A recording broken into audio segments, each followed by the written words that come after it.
किसी ने घोषणा नहीं किया है और धड़ वो करते जा रहे हैं। अंतिम समय में जब उन्होंने अपने दोनों उम्मीदवार सिर्फ एक रामगढ़ छोड़ करके बाकी तीनों जगह का उम्मीदवार घोषित कर दिया है कि जगदानंद सिंह को के बारे में अगर आप जानते हैं तो आपको ये भी याद होगा कि जगदानंद सिंह 2010 में अपने ही बेटा के विरुद्ध चुनाव प्रचार किए थे। अच्छा। यही सुधाकर सिंह हैं जो भाजपा से जाकर के टिकट लेकर के चुनाव लड़ गए थे और जगदानंद सिंह ने इस बात का जमकर विरोध किया था और खुद वहां बैठकर उनको हराया। समझिएगा कितना मजेदार इसमें खेल है और राजपूतों की भी अच्छी खासी संख्या है। तो यहाँ यादव किसको वोट देंगे? राजू यादव को। भूमिहार किधर जाएंगे?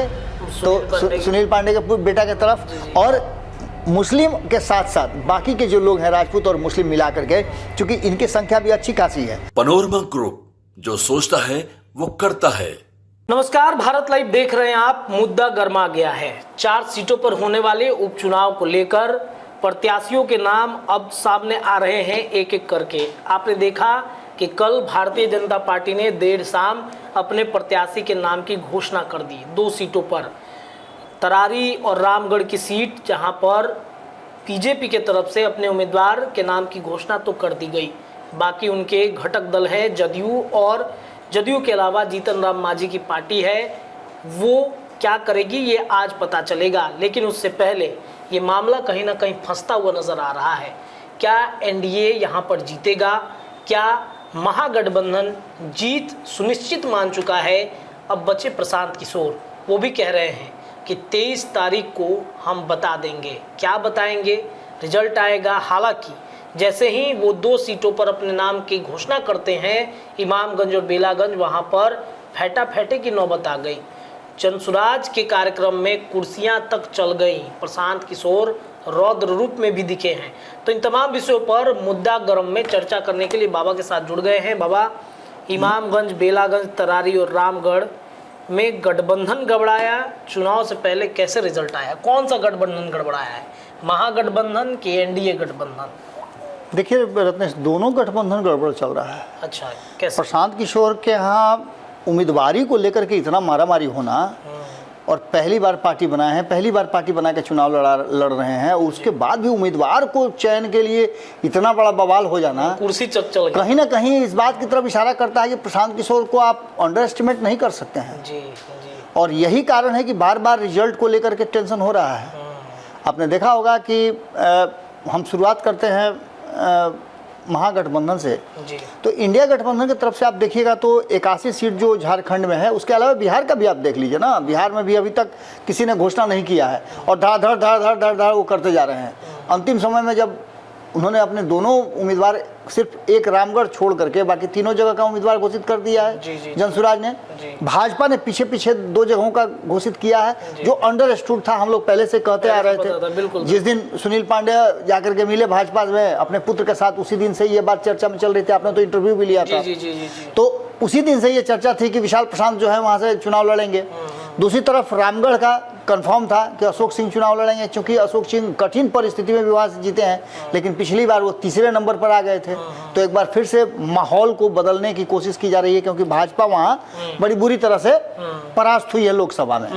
तो इन सभी बातों को लेकर के भारतीय जनता पार्टी को वहाँ अपनी उपस्थिति दर्ज करनी है। इसके लिए अशोक सिंह पुराने नेता हैं, मजबूत हैं और भी दिया था उन्होंने निश्चित रूप से। और जो वहाँ का जातीय समीकरण है रामगढ़ का, वहाँ राजपूतों का 2,70,000 वहाँ वोटर हैं, उसमें राजपूत समाज निर्णायक भूमिका में रहता है। जबकि आपको बता दें कि राजपूत समाज के साथ साथ यादव भी अच्छी खासी संख्या में है और रविदास अच्छी खासी संख्या में है। आपको याद होगा कि पिछली बार 2020 के चुनाव में वहाँ से बीएसपी के उम्मीदवार जो उसी समाज से आते हैं, वो काफ़ी मजबूती के साथ लड़े थे और मजबूर होकर के भारतीय जनता पार्टी को 3रे नंबर पर ठेल दिया गया था।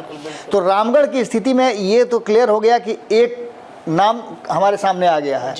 दूसरा नाम कमोबेश है, जो कि गठबंधन में अभी भी चल रहा है उठापटक। अब आप समझिए कि 4 सीट में से 2 सीट भाजपा ने अपने पाले में रख लिया। एक सीट जो कि हिंदुस्तानी आवाम पार्टी का था, वो तो देना उसकी मजबूरी थी। लेकिन नीतीश कुमार को एक ही सीट मिला, ये भी कम आप मत समझिएगा कि जी बिल्कुल। तो वो सीट क्या बाबा नीतीश की कमजोर सीट है, क्योंकि उनके प्रत्याशी नहीं मिल रहे हैं? नहीं, उस पर हम चर्चा करेंगे। जी। उस पर हम चर्चा करेंगे, लेकिन पहले हम रामगढ़ की अगर चर्चा कर लेते हैं तो रामगढ़ की चर्चा में यहाँ जगदानंद सिंह का गढ़ माना जाता है। बिल्कुल। हालांकि जगतानंद सिंह को के बारे में अगर आप जानते हैं तो आपको ये भी याद होगा कि जगतानंद सिंह 2010 में अपने ही बेटा के विरुद्ध चुनाव प्रचार किए थे। अच्छा अच्छा अच्छा अच्छा। यही सुधाकर सिंह जी, हैं जी। जो भाजपा से जाकर के टिकट लेकर के चुनाव लड़ गए थे और जगतानंद सिंह ने इस बात का जमकर विरोध किया था और खुद वहां बैठकर उनको हराए थे। तो जगतानंद सिंह ने वो किया है, मतलब लेकिन अब परिवार दो खेमे में है। निश्चित रूप से मैं तो एक बार आपको याद होगा मैंने आपके साथ खबर करते हुए ये बताया था कि ये पारिवारिक परंपरा चलती आ रही है, लेगेसी चलती आ रही है। जगतानंद सिंह अपने बड़े भाई के सीट पर आए, उसके बाद सुधाकर सिंह उनके सीट पर आए जी। और सुधाकर सिंह के बाद अजीत सिंह का नाम उसमें चल रहा है। जी। अभी घोषणा नहीं हुई है, लेकिन संभावित है कि वो वहां से चुनाव लड़ेंगे। बिल्कुल बिल्कुल। अब ऐसी स्थिति में हो सकता है कि वहां नहीं कहा जाता है कि झोंक देना, गोतिहारों कैसे नहीं भाव जाला जी। तो वहां झोंक देना। तो यहाँ की लड़ाई अगर अशोक सिंह वर्सेस जनसुराज होता है या अशोक सिंह वर्सेस अजीत सिंह होता है तो इसमें जनसुराज की एक बड़ी भूमिका होगी और वही नहीं बीएसपी की भी बड़ी भूमिका होगी। क्योंकि यहाँ निर्णायक भूमिका में आपको बताया ना कि रविदास समाज है, मुस्लिम समाज भी निर्णायक भूमिका में है। ये सारी बातें कहीं ना कहीं एक जगह मुस्लिम खड़ा किया है जनसुराज ने, तो बाकी के मुस्लिम समाज के लोग तो उनके तरफ स्विच करेंगे ना। बिल्कुल बिल्कुल। सेंटीमेंट भी तो जाता है, बिल्कुल। तो मुस्लिम समाज उधर वोट करेंगे। तो ऐसी स्थिति में ये समझ लीजिए कि यहाँ भी गठबंधन गड़बड़ाता हुआ दिखाई दे रहा है। क्या होगा ये तो 23 तारीख को पता चलेगा, जी। लेकिन मामला यहाँ गड़बड़ है। अब बात तरारी की कर लीजिए। बिल्कुल बिल्कुल। तो तरारी में आप जान रहे हैं कि वहाँ की स्थिति क्या है। तरारी में भी भारतीय जनता पार्टी का ही सीट है। तो तरारी में भारतीय जनता पार्टी ने अपना उम्मीदवार भी घोषित कर दिया है और तरारी में सबसे पहले उम्मीदवार जनसुराज ने घोषित किया था। हालांकि सीपीआईएमएल के तरफ से भी क्लियर है कि राजू यादव वहां से चुनाव लड़ेंगे। जी। राजू यादव मजबूत नेता भी हैं, जमीनी नेता भी हैं। 2019 में लोकसभा का चुनाव लड़े थे जी। और उनको इस बार सुदामा प्रसाद को लड़ा करके उनकी जगह को भरा गया है। सुदामा प्रसाद चुनाव जीत गए हैं, अब उनकी जगह पर उनका ट्रांसफर होना है। अच्छा। तो निश्चित रूप से ये म्यूचुअल अंडरस्टैंडिंग है जिसमें राजू यादव वहां से चुनाव लड़ेंगे। पहले भी वो टक्कर दे चुके हैं। तो ऐसी स्थिति में सीपीआईएमएल का तो क्लियर हो गया है, लेकिन इसके बाद जनसुराज का और भाजपा का जी। दोनों के उम्मीदवार के क्लियर होने के बाद एक बात तो साफ नजर आ रही है कि यहाँ जो निर्णायक भूमिका में यादव हैं, भूमिहार हैं और मुस्लिम। समझिएगा कितना मजेदार इसमें खेल है। और राजपूतों की भी अच्छी खासी संख्या है।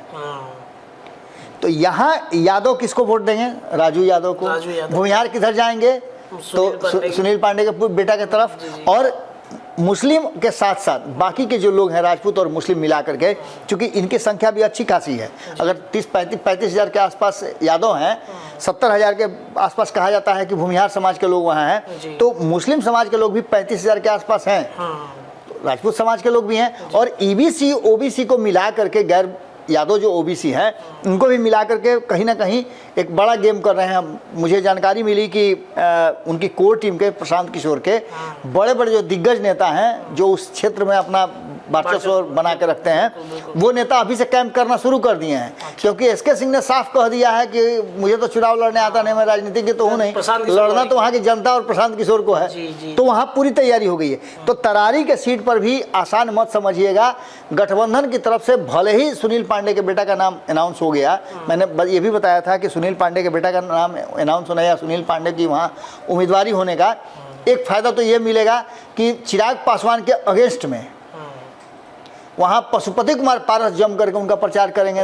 दलित वोटरों को अपनी तरफ करना चाहिए। सुनील पांडे कहाँ से आए हैं? निश्चित रूप से। तो इन सारी चीज़ों को लेकर के एक संभावना तो जरूर बनाई जा रही है कि सुनील पांडे का अपर हैंड है। लेकिन यहाँ पर दोनों ही गठबंधन जो है उनको इस बात से निश्चित नहीं होना चाहिए कि प्रशांत किशोर यहाँ कमज़ोर हैं और उम्मीदवार उनका कमज़ोर है। कभी भी कोई भी वहाँ गेम हो सकता है। जब 400 के आसपास वोट से हार जीत वहाँ हो सकता है तो कुछ भी हो सकता है। लड़ाई बहुत कड़ी है। इमामगंज की बात करें, रिजर्व सीट है, यहाँ भी कहीं ना कहीं एक बड़ा खेल दिया है जनसुराज ने। आप समझिएगा, एक तरफ एक सेना के जवान को खड़ा किया है, दूसरी तरफ एक डॉक्टर को खड़ा किया है इमामगंज में, और वो ऐसा डॉक्टर जो एकदम बिल्कुल जमीन से जुड़ा हुआ डॉक्टर है। आम जनता से उसका घरेलू संबंध है।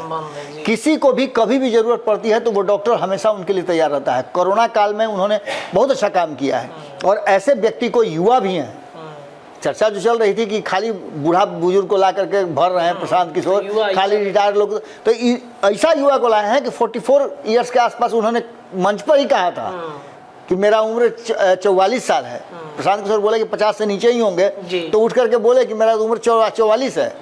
तो इसका मतलब है कि यहाँ की लड़ाई और उदय नारायण चौधरी का यहाँ गढ़ था। कोई जानता था क्या कि वहाँ जीतन राम मांझी उनको हरा देंगे?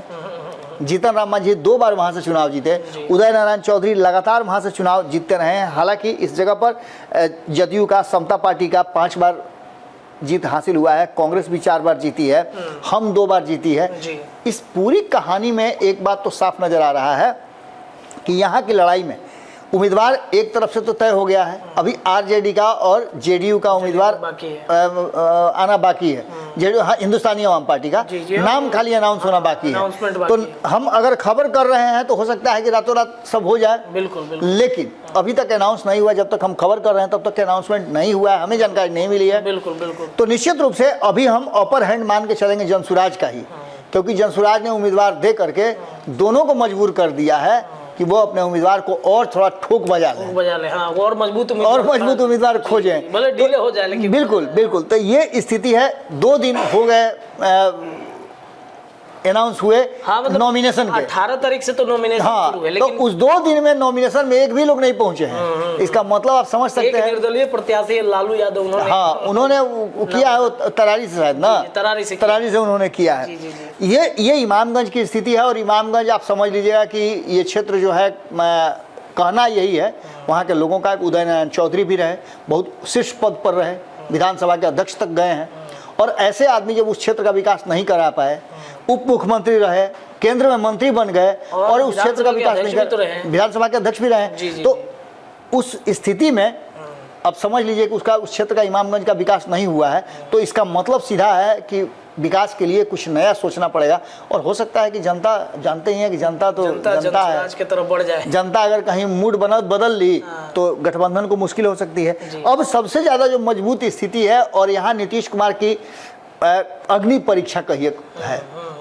एक तो उम्मीदवार चयन को लेकर के अग्नि परीक्षा है, क्योंकि एक ठप्पा लगा हुआ है। मनोरमा देवी जिनका नाम चल रहा था, उनके बेटा का नाम चल रहा था, दोनों पर ठप्पा लगा हुआ है। हालांकि कोर्ट ने बरी कर दिया है, लेकिन समस्या यहाँ ये है कि अभी हाल फिलहाल में ईडी का रेड हुआ है उनके यहाँ। दूसरी तरफ आप जो वहाँ के सुरेंद्र यादव हैं, उनके बारे में भी आप अच्छी तरह जानते हैं, लेकिन उनके पुत्र का साफ सुथरा छवि है। विश्वनाथ यादव हैं, उनको चुनाव लड़ाने की बात चल रही है और उनके नाम पर कहीं कोई जिच नहीं हो सकता है, इसलिए कि राष्ट्रीय जनता दल कोई आपत्ति नहीं करेगी। यहाँ पर एक रिकॉर्ड बनाते हुए, एक लंबा समय से जीतते हुए आ रहे हैं, 6 बार 7 बार यहाँ से जीते हैं सुरेंद्र यादव। तो उन्होंने अपना एक वर्चस्व बनाया था। और बड़ा मज़ेदार एक यहाँ का खेल है कि 2020 में जो उम्मीदवार हारा, वो उम्मीदवार अब उनके साथ संसद में है। बिल्कुल, समझे, अभय कुशवाहा। ये भी एक बड़ा अजीब तरह का है। मैंने बिहार की जनता ही ऐसा कर सकती है। समझिए कि मैंने लोकतांत्रिक प्रक्रिया कितना तगड़ा, अलग-अलग लोकसभा से, बिल्कुल। अब समझिएगा कि एक ही पार्टी से दोनों एक दूसरे के विरुद्ध चुनाव लड़े विधानसभा का। सुरेंद्र यादव जीते, अभय कुशवाहा हारे, लेकिन लोकसभा का चुनाव दोनों एक ही पार्टी से लड़े और जीते भी। यही राजनीति है, यही लोकतंत्र है। तो ऐसी स्थिति में यहाँ जो परिस्थितियां हैं, उसमें 70,000 के आसपास यहाँ यादव हैं, 50,000 के आसपास शेड्यूल कास्ट हैं। और फिर यहाँ हम आपको बताएंगे कि बगल में इमामगंज है, और इमामगंज में पासवान उम्मीदवार है, वो भी युवा है और डॉक्टर भी है। तो यहाँ के उम्मीदवार को भी प्रोफेसर चुना गया है।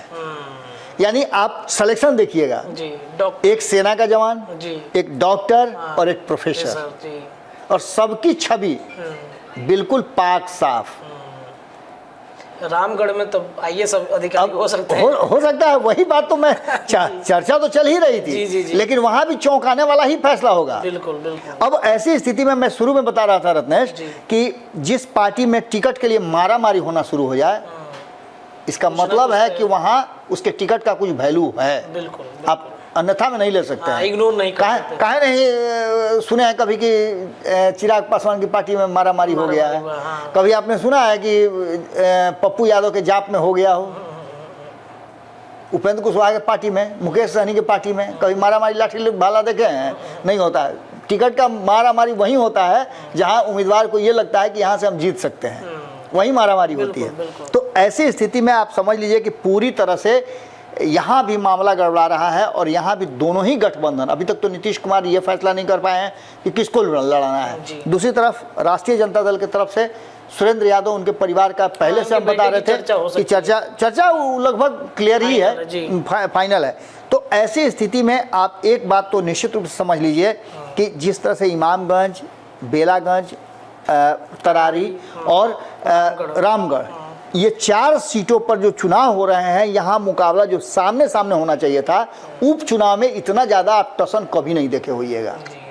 उपचुनाव में सीधे सीधे होता है, उसमें भी जो 12 महीने के लिए ही चुना जाना है, तो आप समझ सकते हैं इतना मारामारी नहीं होता। 12 महीने और भी तो एक्सटेंड करवाने हैं। बिल्कुल, अभी नहीं, वो तो अभी तो उसमें बहुत सारा चीज़ है, अब एक्सटेंड यहाँ कहाँ करना। अब तो इनका नहीं चुनाव पहले हुआ वक्त से पहले, तो अब तो 4 ही साल का ये सत्र होगा। अगर 2025 के अपने नियत समय पर होता है तो 4 ही साल का विधानसभा का सत्र होगा। ये सभी परिस्थितियाँ घुमा फिरा करके 12 महीने का जो समय है, मैं बार बार कह रहा हूँ कि कहीं ऐसा ना हो कि बिहार की जनता सोचती कुछ अलग है, कभी कभी ये लोग एरोप्लेन से भी तेज उड़ जाती है, तो कहीं ऐसा ना कि सोच ले कि जनसुराज को 12 महीने तो देना है, 12 महीने में चेक करने का। तो ऐसी स्थिति में दोनों गठबंधन को मुश्किल हो जाएगा और यही कारण है कि हम बार बार कह रहे हैं कि गठबंधन गड़बड़ा गया है और चुनाव का रिजल्ट जो है वो कहीं ना कहीं प्रभावित जरूर हो रहा है। यानी कि रिजल्ट जो है कहना मुश्किल होगा कि कौन जीत कौन हार रहा है। 3 सीटें महागठबंधन की तरफ है, 1 सीट एनडीए गठबंधन की तरफ है।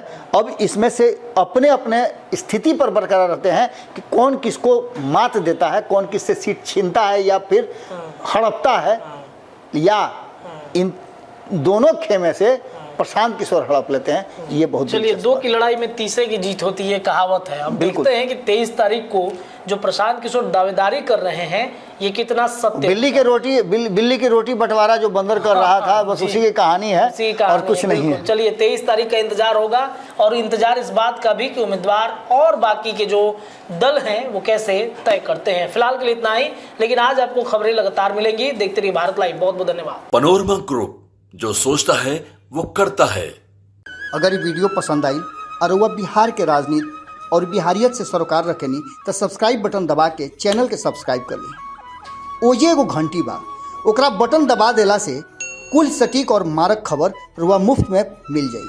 अगर रुआ पत्रकारिता के हमनी के नया प्रयोग में सहयोग कर चाहतानी तो ज्वाइन बटन दबा दी। पेटीएम नंबर नोट कर ली 9386816700। धन्यवाद।